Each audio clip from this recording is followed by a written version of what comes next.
sokuqala sibhaliwe uIsaya ngamashumi 52 ngesahlukwana seshumi elinesithathu. Isaiah chapter 52 from verse 13. Intsingiselo yembandezelo yomkhonzi kaYehova. Yabonani, umkhonzi wam uyakwenza ngengqiqo. Uyakuphakama athi gqi enyuke kakhulu. Kwenze ngokuba babemangaliswa nguye abaninzi. Ukubonakala imbonakalo yakhe, ukuda ingabi yeyomntu, nesithomo sakhe ukude singabi sesonyana baka-Adam. Ngokunjalo yena uyakubetha zithi makatha iintlanga ezininzi. Ngenxa yakhe okumkani bayakuthi khamnqa, ngokuba bayakukubona abangazange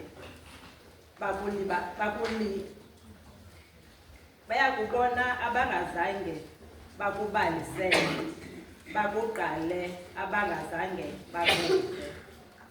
Sigqithe siye kuchapter 53. Ubani na okholiweyo ludaba lwethu, nengalo kaYehova ithileke kubani na.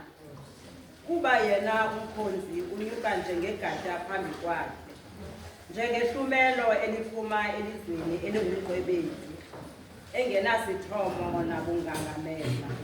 Sakukhangela akwabakho ukubonakala ukuba masimnqwenele. Udeliwe, ushiywe ngabantu, yindoda enomvandedwa, uqhelene nesifo. Wangangulowo wasitheliswa kuye ubuso.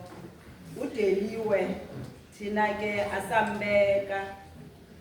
Okwenene uzithabathele phezu kwakhe izifo zethu, wathwala umvandedwa wethu.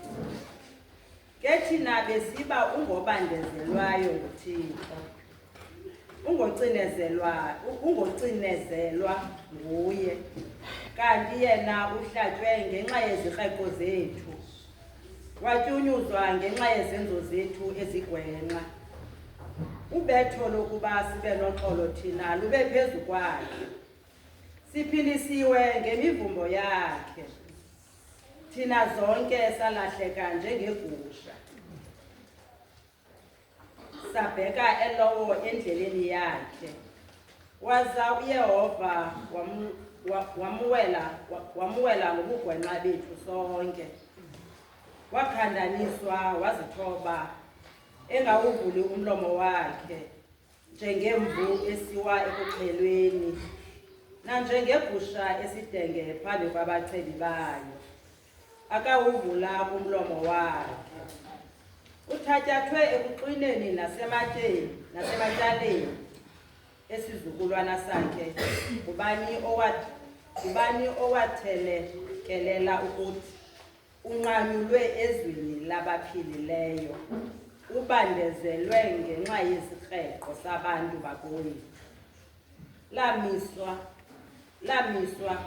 nawaboni ingcwaba lakhe ke, laba nosisityebi, ukuba efile ekubeni engenzanga lugonyamelo, kungabangakho nkohliso emlonyeni wakhe. UYehova ke wathanda ukumtyumza nokumvisa isifo. Xa uthe umphefumlo wakhe wawenza idili letyala, woyibona imbewu yakhe, abe nemihla emide. Ukuthanda kukaYehova kube ngempumelelo ngesandla sakhe. Ngokwaphuka komphefumlo wakhe, wobona aneliswe. Ngokwazi kwakhe umkhonzi wam olilungisa uyakugwebela abaninzi, athwale yena izenzo zabo ezigwenxa. Ngako oko ndiya kumhlulela isahlulo nabakhulu, alabe nabanegunya ixhoba ngethuba lokuba ewuminyele ekufeni umphefumlo wakhe. Wavuma ukubalelwa kubarhexi, akubona ukuba usithabathile phezu kwakhe isono sabaninzi, ebathandazele abarhexi. Siphela apho isifundo. Lamkeleni ilizwi lenkosi.